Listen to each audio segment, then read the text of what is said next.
Hi, I'm Michael Wan. Thanks for watching us today. This is from Fox News Today. President Trump has completed the interview process for Supreme Court candidates after speaking with 6 judges, a source with knowledge of the selection process, with 3 finalists in particular leading the field. The president and his vetting team have moved quickly ahead of an expected announcement on Monday.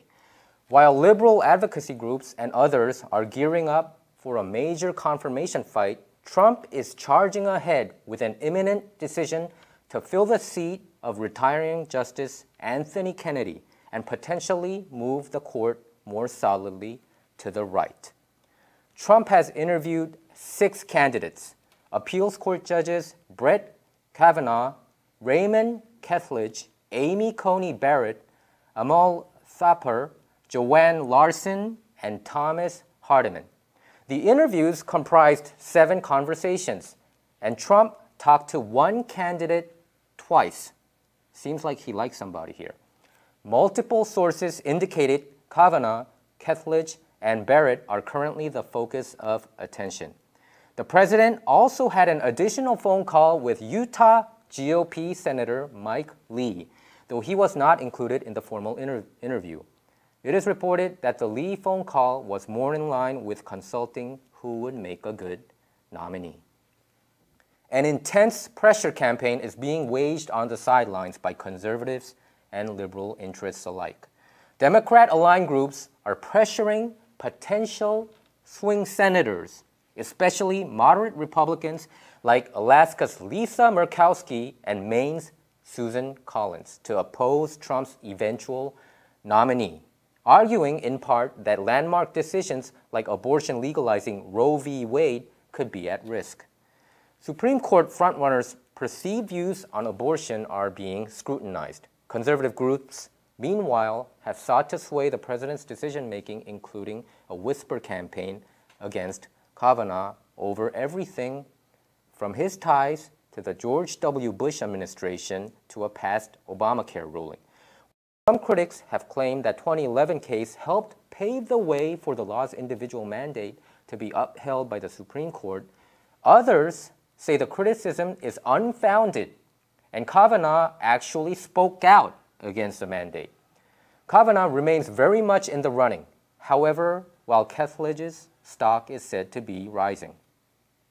Some conservatives have pointed to Kethledge as a potential justice in the mold of Neil Gorsuch, Trump's first Supreme Court nominee last year. Both Kethledge and Gorsuch once served Kennedy as law clerks, as did Kavanaugh. Kethledge, a Michigan law graduate, would add academic diversity to a court steeped in the Ivy League. As Trump prepares to name the second high court pick of his presidency, speculation also has focused on Barrett, a former law clerk. You can see Barrett right behind me, a former law clerk to Justice Antonin Scalia and a longtime Notre Dame Law School professor who serves on the 7th U.S. Circuit Court of Appeals. Conservative groups rallied around Barrett after her confirmation hearing last year, featured questioning from Democrats over how her Roman Catholic faith would affect her decisions. And Barrett, it seems like she has 7 kids, which Democrats don't like because she's a Catholic, and Catholics are very much anti-abortion. And right now, the Democrats and the left-wing media, they don't want any justice who is opposed to Roe v. Wade or opposed to abortion. Well, we move on to our next topic. Fox News is dominating the cable news rating. I hope the Korean media outlets are also paying attention to this. This is from Breitbart. Q2 cable news ratings. Fox News, which means second quarter cable news ratings. Fox News dominates, far left CNN sinks. Fox News again dominated for the second quarter of 2018, not only in cable news, but in all of cable. Can you believe that? It never happened before like this. While CNN landed in last place by a country mile. For the 8th straight quarter, Fox was the most watched network in all of cable. with an average of 1.409 million total day viewers. Fox attracted nearly as many eyeballs as MSNBC and CNN combined. This really shows that people are more interested in politics over sports and entertainment. Because when I checked out the ratings before, like a couple of years ago, Fox News or CNN, they never made it to number one. It was always like USA or TNN, with programs like WWE Monday Night Raw or Thursday Night SmackDown. These programs used to be number one all the time, but now the whole thing has changed ever since Trump became president, which means that ordinary citizens are more into politics, which is a good thing. And MSNBC averaged just 930,000 viewers, while CNN nosedived with an average of just 658,000.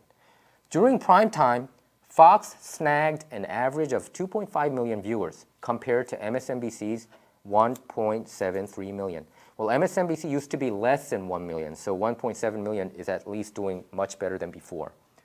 With just 929,000, the far-left CNN could not even average a million. So when you go to airport, you see CNN all the time, but when you go to households, they don't watch CNN that much.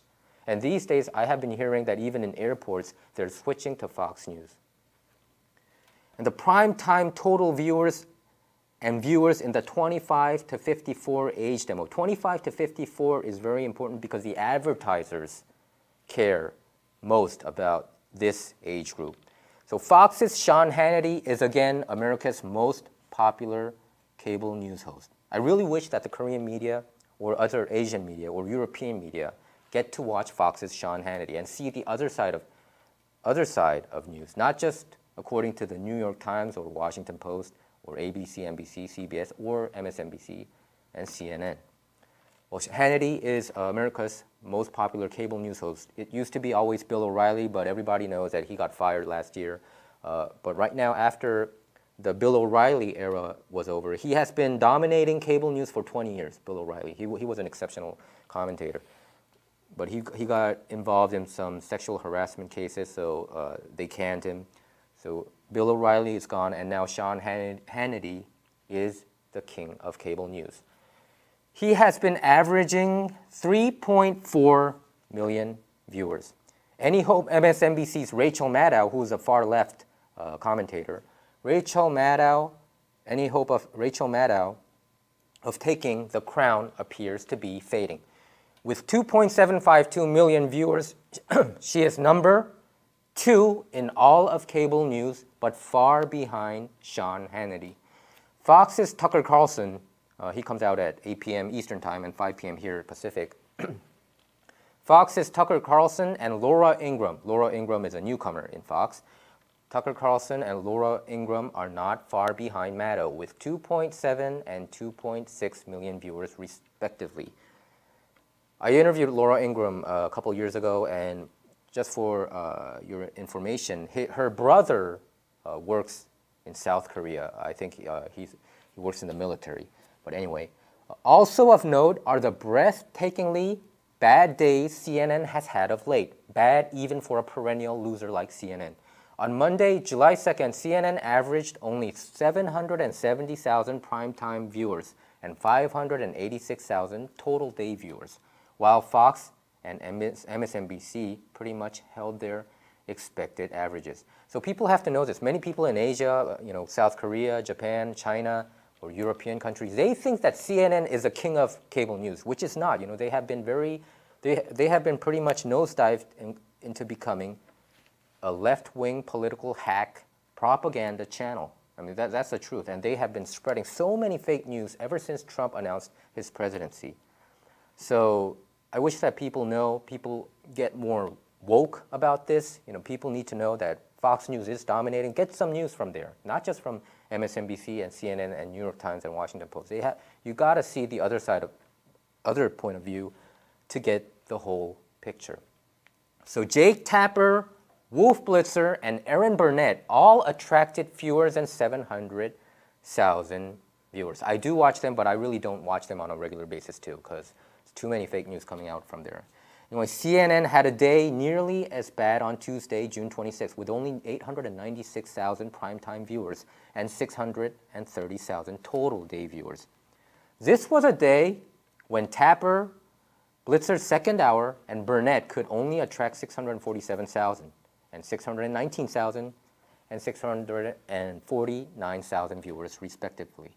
Same with Wednesday, June 27th, a day where Hannity, Carlson, and Ingram attracted more viewers in the 25 to 54 age demo than Tapper, Blitzer, and Burnett attracted in total viewers. Like MSNBC used to pride themselves that they get more ratings in the coveted 25 to 54 age group, but not anymore. Fox is dominating. You know why? There's a lot of movement happening. A lot of young people are switching from Democrats to Republicans. As you might know, there's a thing called Walk Away campaign. Walk Away campaign is dominating the millennials these days. I wish that you at least Google about it and find out what the Walk Away campaign is. So anyway, in conclusion, there is something seriously wrong at CNN, even if nobody wants to talk about it. So I really wish that people, especially in the media, really study about media bias. The reason why people are shunning CNN is because of media bias and so many fake news out there. Like, look at their White House correspondent, Jim Acosta. Look at his behavior, screaming at President Trump every single time, and also screaming questions to Sarah Huckabee Sanders. It's completely insane. The way he conducts himself is not like a journalist. It's like a WWE World Wrestling Entertainment thing.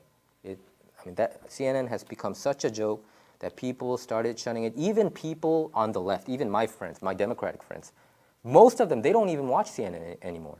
So I bet most of their rating is coming from airports, I guess. So we move on to our next topic. This is from the Daily Caller. Embattled FBI agent Peter Strzok may ignore a subpoena demanding his testimony before Congress July 10th. This is what his lawyer said during an interview with CNN. My client will testify soon, somewhere, sometime. We just got the subpoena today. So I don't know whether or not we are going to be testifying next Tuesday in front of these two particular House subcommittees. The House Judiciary and the House Oversight and Government Reform Committees subpoenaed Strzok on Tuesday to testify at a joint hearing hosted by the committees on July 10th. Peter Strzok, the infamous Peter Strzok, who was a top FBI investigator on the Hillary Clinton email investigation as well as the Russia probe, appeared for a closed-door session before both committees June 27th. He was quizzed over his involvement in both investigations as well as anti-Trump text messages he exchanged with his mistress, a former FBI attorney named Lisa Page.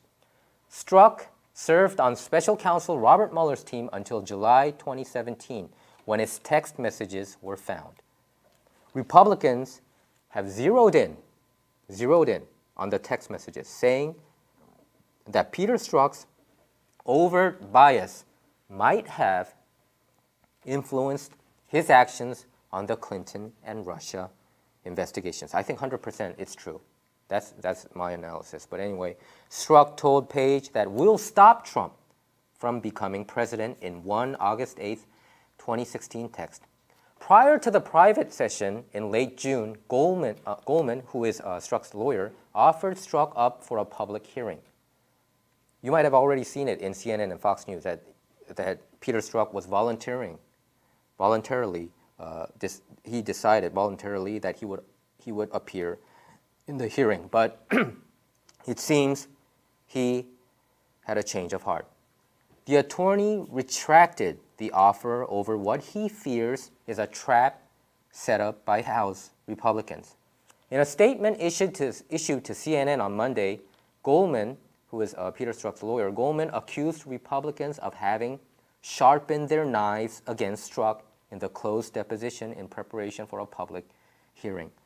Goldman told CNN's Chris Cuomo, he's an anti-Trumper. I met him a couple of years ago during the 2016 Republican primary debate in the Reagan Library in Simi Valley, and he is anti-Trump as you can get.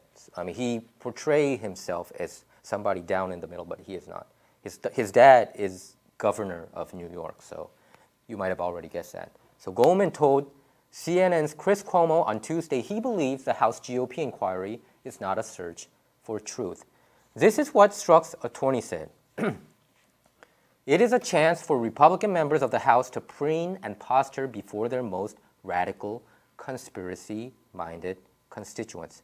He continues, from our experience with the committee thus far, it is obvious that they don't want the truth. They don't want to hear what Pete has to say, Pete meaning Peter Strzok. If Strzok skips Tuesday's hearing, he could potentially be held in contempt of Congress. And if you look at all the these are the 7 highlights from Bombshell IG report, the Inspector General report on the DOJ, Department of Justice, and FBI Clinton email probe. One of the things was the text messages showed that FBI lovers Peter Strzok and Lisa Page were disappointing and cast a shadow over the integrity of the entire Clinton email probe. This is the IG's conclusion. And on August 8, 2016, the IG found Lisa Page asking Peter Strzok, Trump's not ever going to become president, right? Right? And Strzok replied, no, he won't. We'll stop it. This is some insane stuff.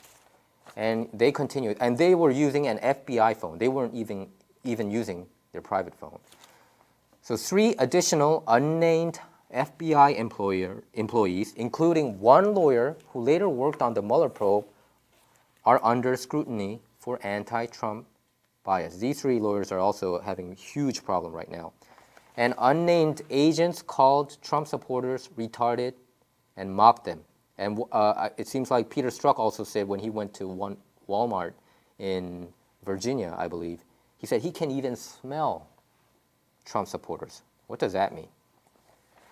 And also here it says, investigators didn't give a good reason for not pursuing laptops and cell phones belonging to Clinton's senior aides.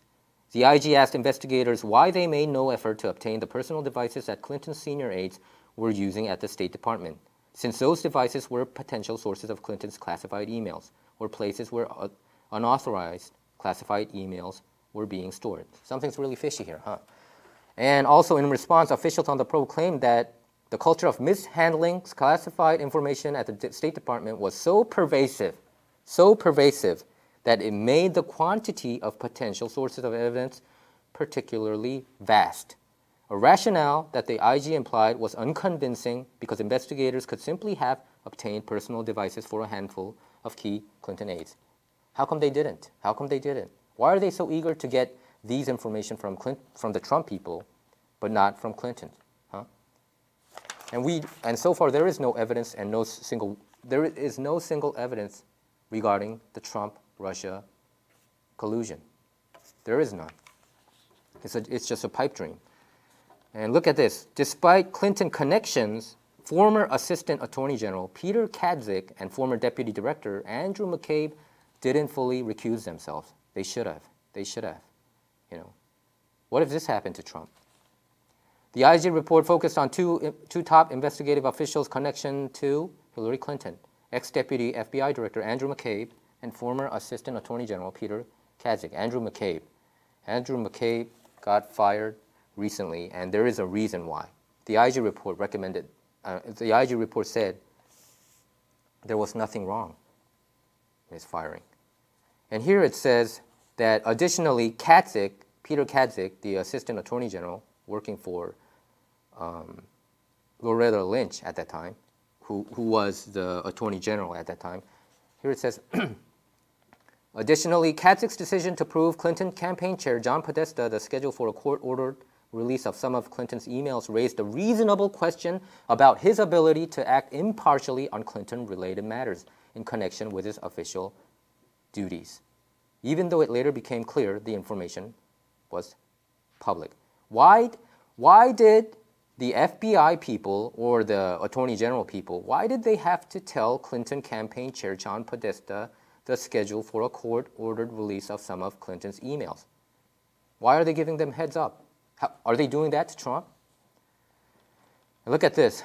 Meanwhile, Andrew McCabe, whose wife Jill McCabe has ties to then Democratic Governor Terry McAuliffe, and unsuccessfully sought a state Senate seat in Virginia in 2015 as a Democrat. And she got tons of money from Clinton friends. The IG report concluded that Andy McCabe was not obligated to recuse himself during the probe. I completely disagree with that assessment. And this is just crazy. I mean, people have to really read the IG report to see how corrupt the Washington swamp is, and also the mainstream media for not covering it properly. Other than Fox News, I haven't seen them covering it heavily. And here it says that former Obama Attorney General Loretta Lynch made errors in judgment during the Clinton probe. The DOJ watchdog was especially critical not just of Lynch's decision to hold court with the president on the Phoenix tarmac, but also her decision to retain involvement in the probe despite the appearance of bias.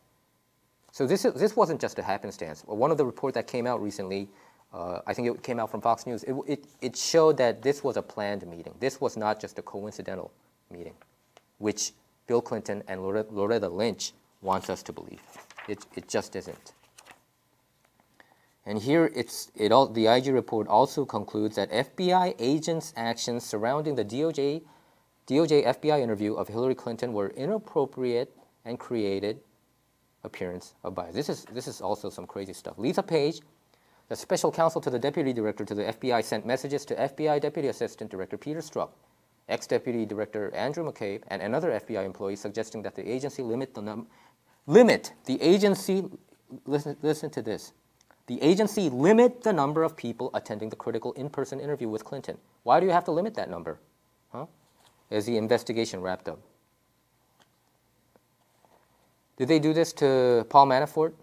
I don't think so. Look at, while they smashed his house at 6 a.m. in the morning while they were in the middle of sleeping. This is just crazy. And Page's chief consideration was that Clinton would be angry at the FBI upon becoming president, which the IG flags as an inappropriate consideration.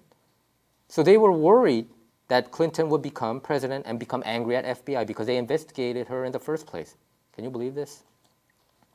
This is what Lisa Page wrote. She might be our next president. In urging that the number of people at the interview be limited to 4 or 6. Why do they want to limit this? To get as less evidence as possible that she did something wrong with using her using a private server and also mishandling the emails. She continues. Lisa Page continues. The last thing you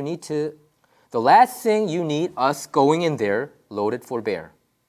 You think she's going to remember or care that it was more DOJ than FBI? Loaded for bear, meaning that they might have to face some kind of severe consequence if Hillary Clinton become president. Why do they have to be fearful about that? This is just crazy. And the IG, the Inspector General confirmed that he is reviewing whether Peter Strzok's anti-Trump bias impacted launch of Russia probe. I have told you time and time again that the Russia collusion narrative is completely fabricated.